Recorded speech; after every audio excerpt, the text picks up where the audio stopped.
நேசப்பிரபு அப்படிங்கிற ஒரு செய்தியாளர் ஒரு 5 வண்டியில் வந்தவங்களால வெட்டப்பட்டார். 64 இடங்களில் அவருக்கு வெட்டுக்காயம் ஏற்பட்டிருக்கு அப்படிங்கிறது நம்ம எல்லாருக்குமே தெரியும்.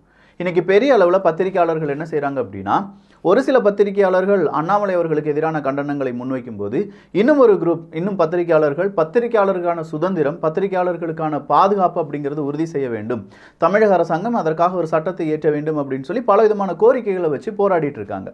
சரி, இந்த இடத்துல நேசப்பிரபு அவர்கள் வெட்டப்பட்டதற்கு காரணம் வேற அப்படின்னு சொல்லி இப்போ என்ன செய்ய ஆரம்பிக்கிறாங்க அப்படின்னா, ஆளும் கட்சி ஆதரவாளர்கள்லாம் இன்னொரு கோணத்தில் இந்த கேஸை பார்க்குறாங்க.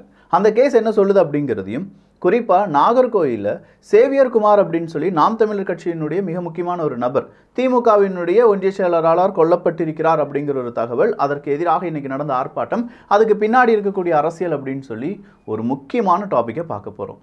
ஆழமான அரசியல் சதுரங்கம்.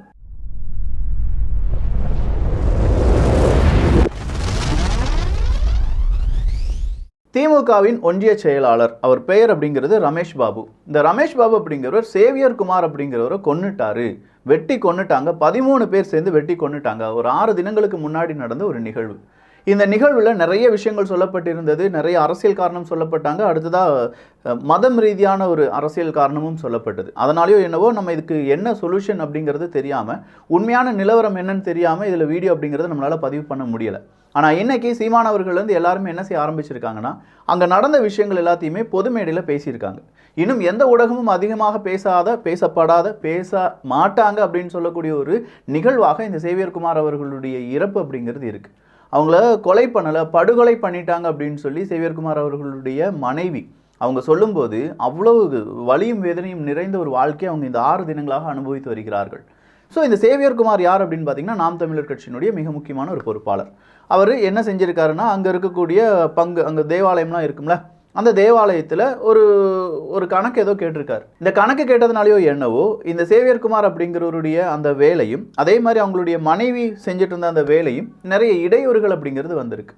ஏன்னா இந்த பங்கு அப்படின்னு சொல்லுவாங்களே, இந்த தேவாலயம் இந்த பங்கை சார்ந்தவங்களுடையது அப்படின்னு சொல்லுவாங்களே, அந்த பங்கு வகையில் இருக்கக்கூடிய ரொம்ப ஹை அஃபிஷியல்ஸ் என்ன செஞ்சுருக்காங்க, நீ கணக்கு கேட்பியா, உன் புருஷன் வந்து கணக்கு கேட்கக்கூடாது, கணக்கு கேட்க மாட்டான் அப்படின்னு சொல்லி எழுதித்தா உன் இந்த வேலையை விட்டு தூக்காமல் இருக்கும் அப்படி இப்படின்னு சொல்லி அவங்களுடைய மனைவியை மிரட்டியிருக்காங்க. சேவியர் குமார் அவர்களையும் மிரட்டியிருக்காங்க. உனது கணவர் எங்களது பங்கில் உள்ள கோவில் வரி கணக்குகளை கேட்கிறார், அதனால நீங்க அதுல இருந்து கேட்க மாட்டேன்னு சொன்னா நாங்க வந்து உங்களை வந்து இங்க ஏத்துக்கிறோம் அப்படின்னு சொன்னாங்க. ஒரு கட்டத்துல அந்த தேவாலயத்தினுடைய பாதிரியார் அவர்களுடைய வீட்டுக்கு இந்த சேவியர் குமார் அப்படிங்கிறவங்கள கூப்பிடுறாங்க.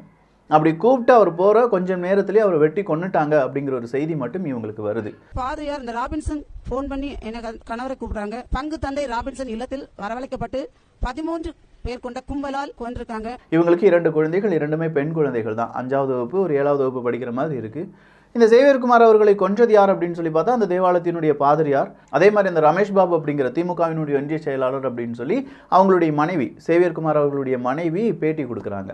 இந்த தமிழக அரசு இந்த கொலைக்காரங்களை இதுவரை இன்னும் கைது செய்யல. காரணம் என்னன்னா, அந்த கொலை செய்த ரமேஷ் பாபு என்பவர் திமுக ஒன்றிய செயலாளரா இருக்கிறாரு. ஸோ பாதிரியார் அவர்களை பிடிச்சிட்டாங்களா அப்படின்னு பார்த்தா இல்லை அப்படின்னு சொல்கிறாங்க.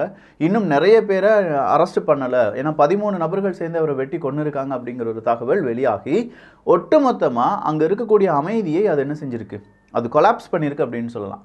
இன்றைக்கி நாம் தமிழர் கட்சி சார்பாக திமுக இவங்களை அரெஸ்ட் பண்ணணும், இவங்க திமுக ஒன்றிய செயலராக இருக்கிறதுனால அந்த 13 நபரையும் அந்த திமுகவினுடைய ஒன்றிய செயலராக இருக்கக்கூடிய ரமேஷ் பாபு அப்படிங்கிறவர் அவருடைய வீட்டில் வச்சுருக்காங்க அப்படின்னு சொல்லி அந்த சேவியர் குமார் அவர்களுடைய மனைவி கொடுக்கக்கூடிய அந்த வாக்குமூலமும் அவர் நேரடியாக மக்களை பார்த்து பேசக்கூடிய அந்த வீடியோ ரொம்ப வைரலாக மாறுது. கொலையாளிகளை கைது செய்யாமல் அவங்களே பிடிச்சி அவங்க வீட்டுக்குள்ளே வச்சுருக்காங்க. இதுதான் உண்மை. எனக்கு நல்லா தெரியுது. காவல்துறையின் கைகளை கட்டுப்போட்டு கொலையாளிகளை உங்க வீட்டிலே நீங்க வச்சிருக்கிறதுங்கிறதா உண்மை. இந்த ரமேஷ் பாபு அப்படிங்கிறவர் திமுகவினுடைய ஒன்றிய செயலாளர் மட்டும்தானா அப்படின்னு பார்த்தா கிடையாதா, அவர் அரசு வழக்கறிஞரும் கூட. அப்போ அவருக்கு எதிராகத்தான் இன்னைக்கு சீமானவர்கள்லாம் பேசியிருக்காங்க. அப்போ சீமானவர்கள் பேசும்போது அதில் சொல்றது என்னன்னா, பேசுறதுக்கே குண்டர் சட்டம் போடுறீங்களே, ஒருத்தனை கொன்று இருக்காங்க, 13 பேர் சேர்ந்து கொன்று இருக்காங்க, குண்டர் சட்டம் ஏன் போடலை, அதுவும் மாதா சிலையை வைத்து அடித்து அவங்களை கொண்டு இருக்காங்க அப்படின்னு சொல்ற அந்த செய்தி எல்லாமே சொல்றார். அடிச்சு தாக்கி கொல்றதுக்கு பயன்படுத்தப்பட்ட ஆயுதங்கள்ல ஒன்று என்ன தெரியுமா என் அன்பிற்குரிய சொந்தங்களே, மாதா சிலை. இந்த செய்தியோடு மட்டுமே அவர் முடிக்கல. அடுத்து அவர் என்ன சொல்றாருன்னா, கர்த்தருக்கு சேவை செய்ய வந்தீர்களா, கருணாநிதிக்கு சேவை செய்ய வந்தீர்களா அப்படிங்கிற ஒரு கேள்வியை கேட்டிருக்காங்க. நீங்க கர்த்தருக்கு சேவை செய்ய வந்தீங்களா, கலைஞருக்கு சேவை செய்ய வந்தீங்களா, கருணாநிதிக்கு சேவை செய்ய வந்தீங்களா? அங்க இருக்கக்கூடிய சபையை சார்ந்தவர்கள் இந்த இந்த இடத்துக்கு தான் போகணும், இவங்க குற்றம் செய்தால் குற்றம், இவங்க குற்றம் செய்தால் குற்றம் இல்லை அப்படின்னு சொல்லக்கூடிய அந்த மனநிலைமையிலும் இருக்காங்க.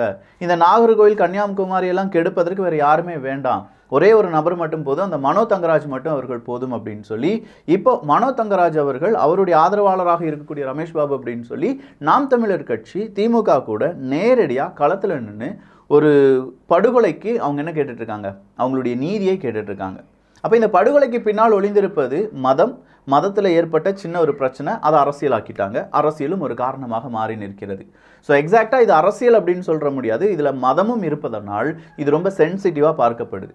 அப்போ இங்கே நடந்த உண்மைகள் என்ன அப்படிங்கிறது மக்களுக்கு தெரிய வேண்டும், இல்லை மக்கள் அதை பற்றி கேள்விகள் கேட்க வேண்டும் அப்படிங்கிற ஒரு கோரிக்கை நிச்சயமாக எழ வேண்டும். அது மீடியாக்கள் புறக்கணிக்கிறாங்க, அந்த காரணம் ஏன் அப்படிங்கிறது தெரியலைங்கிற அந்த ஆதங்கத்தை என்னால் நிறைய இடத்துல பார்க்க முடியுது. ஏன்னா நேசப்பிரபு அவர்களுக்காக நீங்கள் நிறைய பேர் பேசுகிறீங்க, ஆனால் சேவியர் குமார் அவர்களுக்காக யாருமே பேசலையே அப்படிங்கிற அந்த ஆதங்கம் தான். ஸோ சேவியர் குமார் அவர்களுக்கு நீதி கிடைக்குமா அப்படிங்கிறத தமிழக அரசாங்கமும் அதை விசாரித்து கொண்டிருக்கக்கூடிய காவல்துறை அதிகாரிகளும் அதுக்கு பிறகு இந்த நாம் தமிழர் கட்சியை சார்ந்தவங்க எல்லாருமே போராடிட்டு இருக்காங்க. அவங்க எல்லாருமே அப்டேட்டாக நிறைய விஷயங்கள் சொல்லுவாங்க அப்படின்னு சொல்லி எதிர்பார்க்கலாம். ஆனால் உண்மையிலேயே இந்த மாதிரியான அரசியல்வாதிகளை எதிர்த்து யாருமே கேள்வி கேட்க முடியாது, கணக்கு கேட்க முடியாது அப்படின்னா இந்த உலகம் நம்ம எங்கே போயிட்டுருக்கோம் அப்படிங்கிறது ஒரு பெரும் கேள்வியாக இருக்குது. நேராக இந்த பக்கம் வரலாம். இந்த நியூஸ் 7 செய்தியாளராக இருந்த நேசப்பிரபு அவர்கள், அவர் கொல்லப்பட்டதுக்கான காரணம் ஒரு ஸ்பா, அங்கே வந்து மாதம் ஒரு 4,000 ரூபா ஏதோ வாங்கிட்டு இருக்காரு அப்படின்னு சொல்லி பலவிதமான வீடியோவும் ஆடியோவும் இன்றைக்கி ரிலீஸ் ஆகுது. அந்த ஆடியோவில் சொல்லப்படுவது என்னென்னா, நீ என்ன இப்படி குற்ற செய்கிறன்னு சொல்லி என்னைய வந்து சொல்கிற அப்படின்னு சொல்லி யாரோ பேசுகிறாங்க. முருகன் அப்படிங்கிற ஒரு கால், அதை நேசப்பிரபு அவர்கள் பேசுகிற மாதிரியான ஒரு ஆடியோ தான். அந்த ஆடியோவில் என்ன சொல்லியிருக்காங்கன்னா, நீ என்கிட்ட 4,000 ரூபா மாமூல் வாங்கியிருக்கீல அப்படின்னு சொல்லி கேட்குறாங்க. இப்போ நேசப்பிரபு அவர்கள் அந்த நேரத்தில் நான் எங்கே வாங்கினேன் அப்படின்னு சொல்கிறார். அதே மாதிரி அவர் கெட்ட வார்த்தையில் போட்டு பேசுகிறாரு அந்த எதிர்பக்கம் இருக்கக்கூடிய நபர். உன்னை நாங்கள் கொன்னுருவோம், உன்னை அடிப்போம், என் கையால் தான் உனக்கு சாவு இருக்குது அப்படி இப்படின்னு சொல்லி மிரட்டல்லாமே கொடுக்குறாங்க. இதை எப்படி சொல்கிறாங்க அப்படின்னா, அவர் வந்து ஸ்பாவில் இந்த மாதிரி கமிஷன் வாங்கிட்டு இருந்தார், கமிஷனில் ஏற்பட்ட தகராறு, இந்த மாதிரி தகராறில் நிறைய பேருடைய உயிர் பலியாகும் தானே அப்படிங்கிற மாதிரி அவங்களுடைய விளக்கம் அப்படிங்கிறது இருக்குது. எனக்கு புரியாத ஒரு விஷயம் என்னென்னா, தவறு நடக்கிறது அப்படிங்கிறது எல்லாருக்குமே தெரிஞ்சிருக்கு, அந்த தவறில் இவ்வளோ பெரிய பிரச்சனைகள் இருக்குது அப்படிங்கிறது தெரிஞ்சிருக்கு. 4,000 ரூபா வாங்கினாரா இல்லையா அப்படிங்கிறது இங்கே மேட்டர். அங்கே நடந்த பிரச்சனைகள் மதுபானம், இல்லாட்டி அங்கே இருக்கக்கூடிய நிறைய பார் அப்படிங்கிறது லைசன்ஸ் இல்லாமல் இல்லை ஓவர் டைமில் வேலை பார்த்துருக்காங்க, நிறைய பேர் ரொம்ப கூடுதலான காசுக்கு விற்பனை செஞ்சுருக்காங்க. அப்போது இதெல்லாமே ஒரு கட்டத்துக்கு மேலே வெளியுலகத்துக்கு வரப்போகிறது. ஏதோ ஒரு சண்டை வழியாகத்தான் இந்த நேசப்பிரபு அவர்கள் சொல்லிட்டாங்க, அவருக்கு மாமூல் கிடைக்கலன்னு சொல்கிறவங்க இருக்காங்க, இல்லை உண்மையான செய்திகளை வெளியிட்டார், அதனால தான் அவரை கொல்ல முயற்சி பண்ணாங்க அப்படிங்கிற பல தகவல்களும் இப்போ வெளியாகின்றன. ஆனால் நார்மலாக ஒரு கேள்வி, சரி நீ 4,000 ரூபா வாங்கிட்டான்னு வச்சுக்கிட்டாலும், அவர் வாங்கினார் இல்லை அது விசாரணை போது தான் தெரியல, அவர் வந்து சொன்னாதான் நமக்கு தெரியும். அப்படியே வாங்கியிருந்தாலும் அந்த இடத்துல ஒரு நபரை கொல்வதற்கு 5 வண்டியை அனுப்பி அதுவும் சுத்து போட்டு ஒரு 64 வெட்டணும் அப்படின்னு சொல்கிற அளவுக்கு அந்த அளவுக்கு நம்ம ஊரில் ரவுடிசம் அப்படிங்கிறது கூடியிருக்கா என்பது தான். உடனே நார்மலாக வந்து பேசிட்டு போடுறாங்க, இந்த மாதிரியான பிஸ்னஸில் யார் வேணாலும் கொல்லப்படலாம், அது எப்போவுமே நடக்கிறது தானே, அது நடக்கக்கூடாதுன்னு தானே நம்ம எல்லாருமே பேசிகிட்டு இருக்கோம். அது இன்றைக்கி அவருக்கு நடந்திருக்கு, நாளைக்கு யாருக்கு வேணாலும் நடக்கலாமே அப்படிங்கிற ஒரு பயமும் இருக்கா இல்லையா? இது இப்படி இருக்கும்போது ஒரு 4 இளைஞர்கள் அவங்க வந்து நார்மலாக கஞ்சா அடிச்சுக்கிட்டோ இல்லாட்டி ஏதோ ஆல்கஹால் குடிச்சுக்கிட்டோ அங்கே சண்டை போடுற அந்த வீடியோவும் பெரிய அளவில் வைரல். அப்போ இதே மாதிரியான நிகழ்வுகள் இப்படியே நடந்துகிட்டே இருந்துச்சுன்னா அதுக்கு ஒரு என்கார்டு போடணும்ல. எல்லாருமே ஆளும் கட்சியை பற்றி நீ குறை சொல்லாத, இல்லை எதிர்கட்சியை பற்றி குறை சொல்ல, நம்ம யாரையுமே குறை சொல்லலை. நம்ம என்ன கேட்குறோன்னா, நம்ம நல்லபடியாக வாழ்வதற்கான என்விரான்மெண்ட் இருக்கா அப்படிங்கிறது மட்டும்தான். ஸ்கூல் பக்கம் இல்லாட்டி இந்த மாதிரி ஆலயங்கள் பக்கம் கண்டிப்பாக மதுபானம் கடைகள் இருக்கக்கூடாது அப்படின்னு சொல்கிறதுக்கான ரீசனே இதை பார்த்து பழகக்கூடாது, நம்முடைய மாணவர்களுக்கு தப்பான அபிப்பிராயமோ தப்பான ஒரு எண்ணமோ வந்துவிடக்கூடாது, இல்லை அதனால் நிறைய குடும்பங்கள் சீரழிந்து விடக்கூடாது அப்படிங்கிறதுக்காகத்தான். இந்த இடத்துல அவன் தப்பு செஞ்சால் அதனால் அவனை கொண்டுட்டாங்க இல்லாட்டி வெட்டிட்டாங்க, கொல்றதுக்கு ட்ரை பண்ணாங்க அப்படின்னு சொல்கிறது எல்லாமே பூசி மொழுகக்கூடிய தன்மை தான். இந்த இடத்துல ஏன் தப்பு நடந்துச்சு, அந்த 5 வண்டியில் வந்தவங்க யார், அவங்களை ஏன் அவங்க அரெஸ்ட் பண்ணலை, இல்லை அவர் கூப்பிட்டு ஒரு 4 மணி நேரத்துக்கு முன்னாடி கூப்பிட்டு சொல்லியிருந்தாலும் அங்கே இருக்கக்கூடிய காவல்துறை அதிகாரிகள் மெத்தன போக்கில் தான் இருந்தாங்க அப்படிங்கிறது இன்றைக்கி நிறைய பத்திரிகையாளர்கள் அவங்களுடைய வீடியோவாக வெளியில் விட்டுட்டு வராங்க. அங்கே உண்மை நடந்திருக்கு, அதுக்கு பின்னாடி விசாரணை செய்யப்பட்டிருக்க வேண்டும், அதை விட்டுட்டு நேசப்பிரபு தான்ப்பா காரணம், அதனால் இதெல்லாம் சர்வசாதாரணம், இதெல்லாம் கேட்கக்கூடாது அப்படின்னு சொல்லி ஊடகவியலாளர்களை பிராத்தல் மீடியா அப்படின்னு சொல்லக்கூடிய அளவில் இன்றைக்கி நிறைய பேர் பேசிகிட்டு இருக்காங்க. அதை எப்படி இங்கே இருக்கக்கூடிய பத்திரிகையாளர்கள் கேட்டுக்கொண்டு இருக்கிறார்கள்? அப்போ உண்மையிலேயே இங்கே யார் கரப்டட் அப்படிங்கிற ஒரு கேள்வியுடன் மக்கள் என்ன செஞ்சுட்டு இருக்காங்க, பயங்கரமாக டிஸ்கஸ் பண்ணிட்டு இருக்காங்க. இவ்வளோ நாள் மக்களுடைய குரலை கேட்காத ஒரு கட்சி சார்பாக நிறைய பேர் செய்தி வெளியிட்டு இருந்தாங்க, அவங்களுக்குள்ளேயே அடிச்சுக்கிறாங்க அப்படின்னு சொல்லி மக்களும் பேச ஆரம்பிக்கிறாங்க. அப்போ மக்கள் மனசுலையும் எவ்வளோ பெரிய எதிர்ப்புகள் வந்திருக்கு அப்படிங்கிறத இங்கே இருக்கக்கூடிய பத்திரிகையாளர்கள் கொஞ்சம் புரிஞ்சுக்கிட்டா நல்லா இருக்கும். ஸோ பத்திரிகையாளர்கள் செய்ய வேண்டிய அந்த கடமை என்னன்னா, ஒரு நேசப்பிரபு அவர்கள் அவர் வெட்டுறது அந்த 64 வெட்டுக்காயம் அடைந்திருக்கிறார்கள் அப்படிங்கிற செய்தியை மட்டும் பெருசாக காண்பிப்பது கிடையாது. சேவியர் குமார் அவர்களுடைய பின்னாடி இருக்கக்கூடிய அரசியல், அதுக்கு உண்மைகள், அவர் ஏன் கொல்லப்பட்டார், 13 நபர்கள் கொன்னாங்க அப்படின்னு சொல்ற அவங்களுடைய மனைவியினுடைய வாக்கு மூலம், அதற்கு பின்னாடி நாம் தமிழர் கட்சி திமுகவினுடைய மோதல், அதுக்கும் பின்னாடி சொல்லக்கூடிய மனோ தங்கராஜ் அவர்கள், அதுக்கு பின்னாடி திமுகவினுடைய ஒன்றிய செயலாளர் அப்படின்னு சொல்லும்போது இங்கெல்லாம் தீர்ப்புகள் வருமா? நார்மலான பர்சன்ஸ் பாதிக்கப்படுறாங்க, ஒரு கணக்கு வழக்கு கேட்டால் அதையும் வெட்டுக்குத்தா மாற்றிடுறாங்க அப்படின்னு சொல்லும்போது அந்த பயத்தை போக்குவதற்கு நம்முடைய அரசாங்கமும் காவல்துறை அதிகாரிகளும் துரித நடவடிக்கையில் ஈடுபட வேண்டும். நீதி கிடைக்க வேண்டும். அது சேவியர் குமார் அவர்களுக்காக இருக்கட்டும், அப்படின்னா இந்த பக்கமாக இருக்கக்கூடிய நேசப்பிரபு அவர்களுக்காக இருக்கட்டும். இங்கே நேசப்பிரபு அவர்கள் தப்பு செஞ்சிருந்தார் அப்படின்னாலும், தப்பு செய்யலனாலும் ஒரு நபரை கொல்றதுக்கான எந்த அதிகாரமும் யாருக்கும் கிடையாது. ஈவன் அந்த நபருக்கே அந்த உரிமை இல்லை அப்படிங்கிறதா நம்முடைய சட்டம் சொல்கிறது.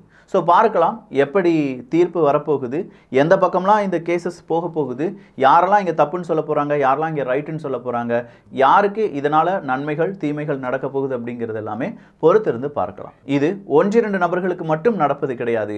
நமக்கு தெரிஞ்சதில் முக்கியமான 2 செய்திகளை பார்த்திருக்கிறோம் அப்படின்னா இதே மாதிரி எத்தனை கேசஸ் இருக்கும். எல்லாருக்கும் நீதி நம்மளால் கேட்க முடியுமா? இது தனிநபர் எடுக்க வேண்டிய பிரச்சனை கிடையாது. இது அரசாங்கம் கண்காணிக்க வேண்டிய பிரச்சனை. அரசாங்கத்துக்கு கீழே இருக்கக்கூடிய அரசு அதிகாரிகள் கண்காணிக்க வேண்டிய பிரச்சனை. அரசு அதிகாரிகள் விழித்துக் கொள்வார்களா என்பதை பொறுத்திருந்து பார்க்கலாம். நல்லதை பகிர்ந்து நல்ல சமுதாயத்தை உருவாக்கும். நன்றி, வணக்கம்.